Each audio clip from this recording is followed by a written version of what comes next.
گزشتہ ایک ہفتے سے دنیا کی نظریں پاکستان اور بھارت کی قیادت کی سرگرمیوں پر جمی ہوئی ہیں اور دونوں ایٹمی قوتوں کی قیادت کے ہر قدم اور ہر لفظ کو انتہائی سنجیدگی اور اہم پیغام کے طور پر لیا جا رہا ہے۔ کل بھارتی وزیر اعظم نریندر مودی نے پاکستان پر حملے کے لیے استعمال ہونے والے اور پاکستان کے جوابی حملے کا نشانہ بننے والے آدم پور ایئر بیس کا دورہ کیا تھا، اور آج وزیر اعظم شہباز شریف نے اعلیٰ سیاسی اور عسکری قیادت کے ساتھ سیالکوٹ میں پسرور چھاونی کا دورہ کیا ہے اور پاک فوج کے ٹینک پر کھڑے ہو کر بھارت اور وزیر اعظم مودی کو سخت اور دو ٹوک الفاظ میں للکارا بھی ہے اور ساتھ ہی ان کا پیغام بھی دیا ہے اور بتایا ہے کہ پاکستان نے ہم پوزیشن آف ویکنس سے نہیں بلکہ پوزیشن آف اسٹرینتھ سے حاصل کیا ہے۔ واضح الفاظ میں وزیر اعظم نے کہہ دیا ہے کہ مسٹر مودی، پاکستان جنگ کے لیے بھی تیار ہے اور امن کے لیے بھی تیار ہے، چوائس تمہاری ہے۔ پاک فوج کے جوانوں سے خطاب کرتے ہوئے وزیر اعظم شہباز شریف نے پاکستان کی فتح اور سیز فائر پر بات کرنے کے علاوہ پاک بھارت مذاکرات کے حوالے سے واضح حکمت عملی کا اعلان کر دیا ہے۔ وزیر اعظم شہباز شریف نے بھارتی وزیر اعظم مودی کو براہ راست للکارتے ہوئے کہا ہے کہ مسٹر مودی، دوبارہ ایسی حرکت کی تو منہ کی کھاؤ گے اور جو باقی بچا ہے وہ بھی نہیں بچے گا۔ سیالکوٹ میں چھاونی کے اس دورے میں وزیر اعظم شہباز شریف کے ساتھ نائب وزیر اعظم اسحاق ڈار، وزیر دفاع Khawaja Asif, army chief general Asim Munir اور air chief marshal Zaheer Ahmed Babar Sidhu بھی موجود تھے۔ وزیر اعظم شہباز شریف نے وزیر اعظم مودی کو جواب دیا کہ اگر آپ نے ہمارا پانی روکا تو پھر واقعی خون اور پانی اکٹھا نہیں بہے گا۔ ہمارے جوان اپنی بہادری سے پانی کا حق اسی طرح قائم رکھیں گے۔ ساتھ ہی انہوں نے کہا کہ ٹریڈ بھی کریں گے، کشمیر پر بات بھی کریں گے، مگر آپ خود کو تھانے دار سمجھتے ہیں تو وہ بات ختم ہو چکی۔ ڈائیلاگ ہوگا مگر کمپریہنسو ہوگا۔ یہ سن میری بات کان کھول کے کہ اگر آپ نے ہمارا پانی بند کرنے کا سوچا بھی تو پھر وہ ریڈ لائن ہے، پھر واقعی خون اور پانی پھر اکٹھا نہیں بہے گا۔ میں آپ کو انتہائی اعتماد کے ساتھ کہنا چاہتا ہوں کہ پاکستان امن چاہتا ہے، ہم اس خطے میں امن چاہتے ہیں، ہم ترقی اور خوشحالی چاہتے ہیں، لیکن ہماری اس امن کی خواہش کو کبھی کمزوری مت سمجھنا، کسی غلط فہمی کا شکار نہ ہونا۔ میں آپ کو ایک مرتبہ پھر کہتا ہوں، واٹر ٹریٹی 1960 کی اس کے اوپر کبھی سوچنا بھی نہ۔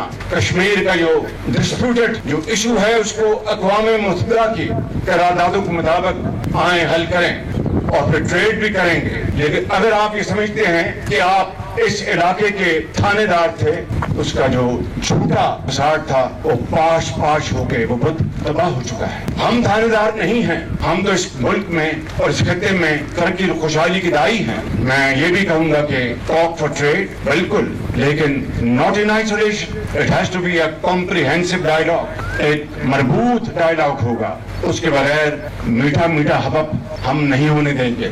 وزیر اعظم شہباز شریف نے وزیر اعظم مودی کا نام لے کر ان کی طرف سے دہشت گردی کے الزام کا بھی ماضی کی تاریخ کے ساتھ جواب دیا اور کہا کہ مسٹر مودی، اپنے بھاشن اپنے پاس رکھیں، ہم امن چاہتے ہیں مگر ہماری امن کی خواہش کو کمزوری نہ سمجھیں۔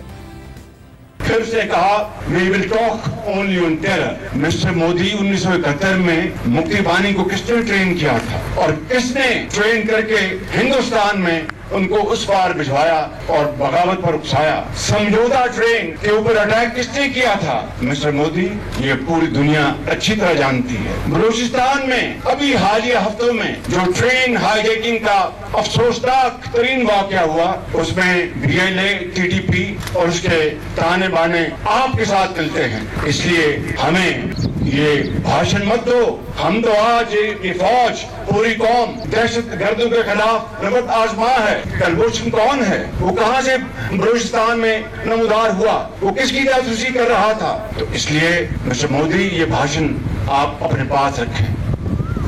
اس پوری صورتحال میں اہم بات یہ ہے کہ پاکستان اپنی ماضی کی غلطیاں تسلیم کر رہا ہے اور دنیا کو بتا رہا ہے کہ پاکستان بدل گیا ہے، اور جب بھارت پاکستان کے ماضی کو بنیاد بنا کر اس پر الزام لگا رہا ہے تو پاکستان بھارت کو اس کا ماضی یاد دلا رہا ہے اور آگے جا کے مستقبل میں امن کی بات کر رہا ہے۔ وزیر اعظم شہباز شریف نے مزید کہا کہ مسٹر مودی، پاکستان جنگ کے لیے بھی تیار ہے اور امن کے لیے بھی تیار ہے، چوائس تمہاری۔ مسٹر مودی، اگر دوبارہ یہ رستہ اختیار کرو گے تو منہ کی کھاؤ گے، اگر دوبارہ کوئی پلان کرو گے تو ہمیں تیار پاؤ گے، اور اگر دوبارہ حملہ کرنے کا سوچا تو باقی